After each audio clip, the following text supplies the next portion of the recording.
asalaamu calaykum waraxmatullaahi wabarakaatu. akhyaarta meel boodaafaha caalamka ka joogtaan, waa anigoo ah mras. waxaan halkeena kasii wadanaynaa barnaamijkeenii qeybtiisa labaad. weli waxaan ku sugannahay garoonka gudihiisa. dadka ayaa hadda soo buux dhaafinaya iyaga oo doonaya in ay u safraan daafaha caalamka. marka hore intaanan toos usii gelin muuqaalka, waxaa idinka codsanayaa inaad channelkeena subscribe noo saartaan, like, share, comment, asxaabtana aad ugu dhibsaan si aan u yeelano saaxiibo badan sida adigoo kale ah. dadka hadda ay soo buux dhaafinayaan, qof walbana wuxuu ku mashquulsan yahay sida uu ugu heli lahaa alaabtiisa diyaaraddii ku habboonayd ee uu ku qornaa si uu u saarto bagaashkiisa iyo alaabtiisa kaargoga. garoonkan waa garoonka Kiruna ee degmo ka mid ah degmooyinka Sweden. qof walba hawshiisa ayuu wataa, soo yaana war idinkugu daaline xoogaa ila daawada.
hadda waxaan gudaha usoo galnay meesha waitingka ama meesha lagu sugo diyaaradaha. xoogaa dad yar ayaa iga soo horeeyey. laanka aad ayuu u dheeryahay, way suuq badan doonaan iyaga oo nin walba niyada ku haya halka uu u safrayo iyo meesha u socdo. jawi degan iyo degmadayada Kiruna. waan ku faanaya degmada. sababta ugu faanaya waxay tahay waa meesha nolosha Yurub dhabta ah ee iga bilaabatay. waxaan rajeyn doonaa inaad ka bogan doontaan oo aad ka heli doontaan. waxaana jeclahay inaad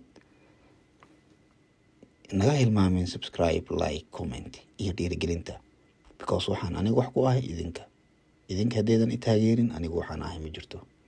dad badan ayaa i dhahay kasoo hadal qabyaaladda iyo waxyaalaha qurunka ah, laakiin kuma doorsanayo anigoo shaqsi Soomaaliyeed ah, jecelna wadankiisa, wadanimadan u ololeeya, in aan marnaba qabyaalad ka hadlo. intaan qabyaalad fiisku heli lahaa, waxaa dhaanta anigoo 5 ama 10 qof daawata ay ugu riyaaqaan waxa aan soo dhigo. asxaabteyda Facebook waxaan leeyahay ha iga baqiilina like-ta iyo commentiga. Waxaan friends ku nahay, waxaan 3 kun oo friends ama ka badan iigu jira Facebooka. Waxay ayaga iigu soo darsadeen, ana qaarkood aan ugu darsaday in aan friends noqono, aan midba midka kale waxa uu soo dhigo haddii uu ka helay oo like u saaro, comment laga bixiyo, la isweydaarsado aaraahda. sidaas darteed waxaan kaa codsanayaa haddii aad muuqaalkayga ka heshay inaad like iyo subscribe ii saarto.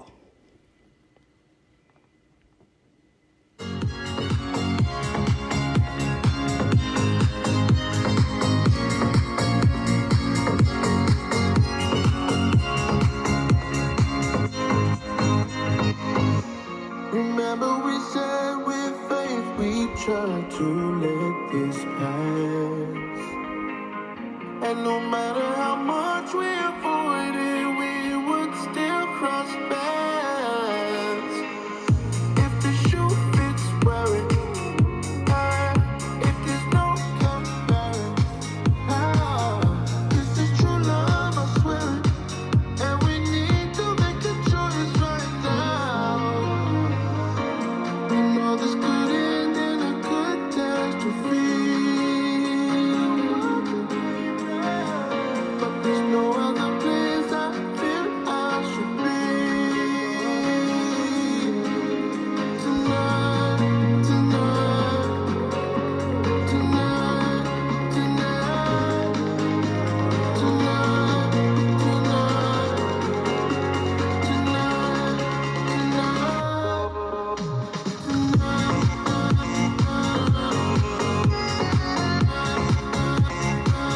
make a choice right now.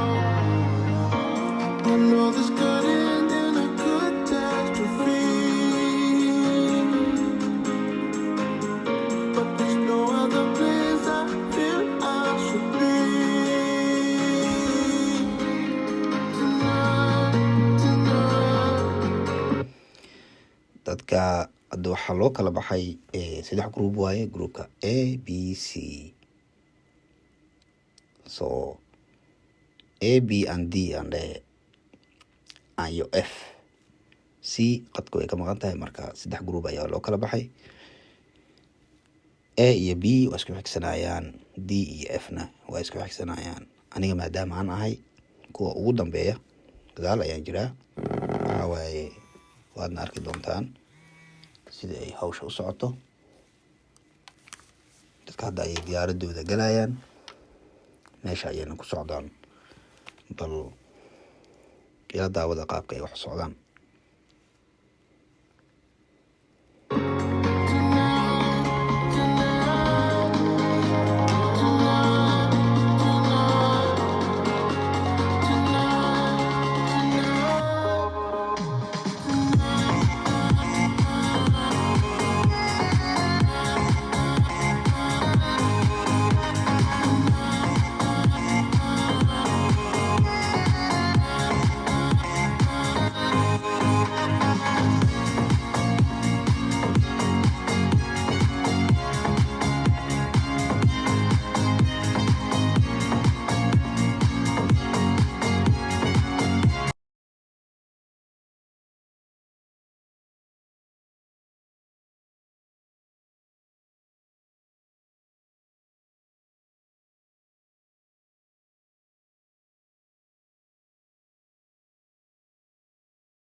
akhyaaray waxay diyaaradii soo wadaba waxay keentay Stockholm, caasimada.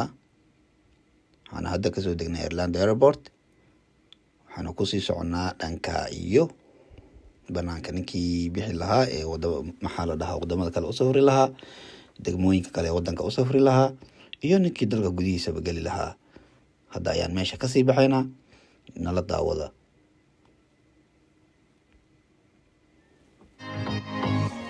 Remember we said with faith we try to let this pass, and no matter how much we avoided, we would still cross paths. If the shoe fits, wear it.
weli airportka ayaan kusii jirnaa. Aniga waxaan u socdaa banaanka, dadkan kalena waa dad hadda sii dhoofaya. Dadna dad waxaa waaye leenkan dadka ku jiro waa dad waxaa waaye maqaayad ama meel wax ka iibsanaya.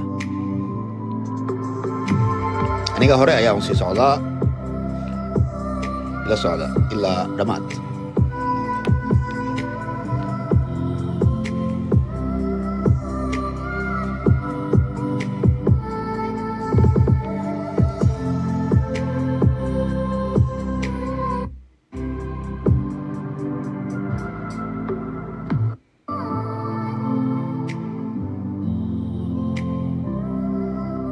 Complete the words I say.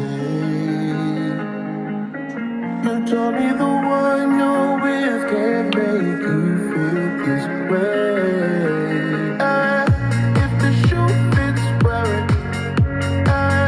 If there's no comparing, this is true love, I swear. And we need to make a choice right now. I know this could end in a catastrophe, but there's no other place I feel I should be. Tonight, tonight, tonight, tonight, tonight,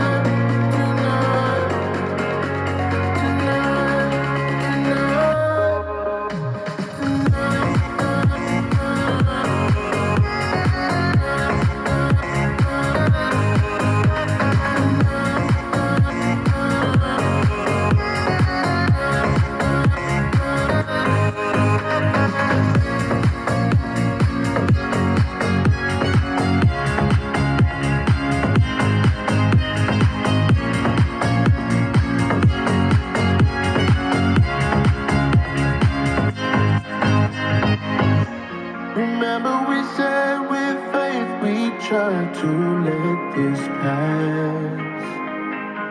And no matter how much we avoided, we would still cross paths. If the shoe fits, wear it. If there's no comparing, this is true love, I swear it. And we need to make a choice right now. We know this could end in a catastrophe, but there's no other place I feel I should be. Tonight, tonight, tonight, tonight, tonight,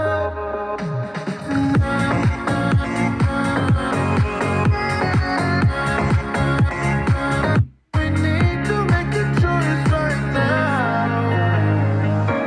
I know this could end in a catastrophe, but there's no other place I feel I should be. Tonight, tonight, tonight, tonight, tonight,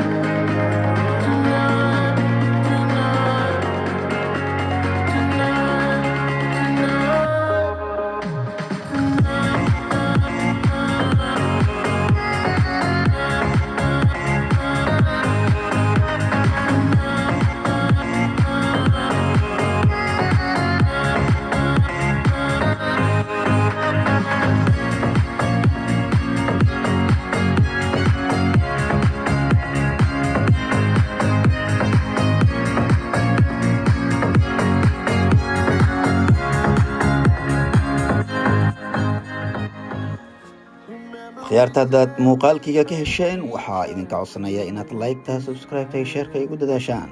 Calaasheedaan ku yaalla waxaa waaye meeshaan oo kale layskuma tiicsado. Waxaan idinka codsanayaa inaad muuqaaladkayga ii sheer garaysaan, like-ta, commentiga aad ii dhiirigelisaan si aad idinkugu soo gudbiyo muuqaalo badan, si aad uga heshaan muuqaalada aan soo gudbiyo. Meeshaan waxaan haystaa in ka badan 7,000 adiga iyo ka badan. waxaa waaye intaas iigu jirta iyo inta hadda kadib isoo raaci doonta. waxaan ka codsanayaa inay ii dhiirigeliyaan, haddii waxyaala meelaha ka qaldan yihiin ay i toosiyaan. aniga qabyaalad kama hadli doono, waxaan ka hadli doonaa insha allah wax idin soo jiita.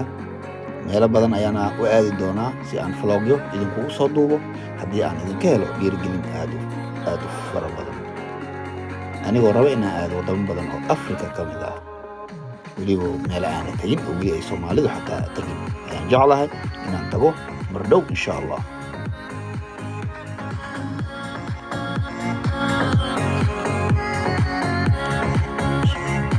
soo muuqaalkii maanta dhan aan soo duubaynay ama aan soo wadnay waxaan ku soo gabagabeynaynaa waqti dhow halkan.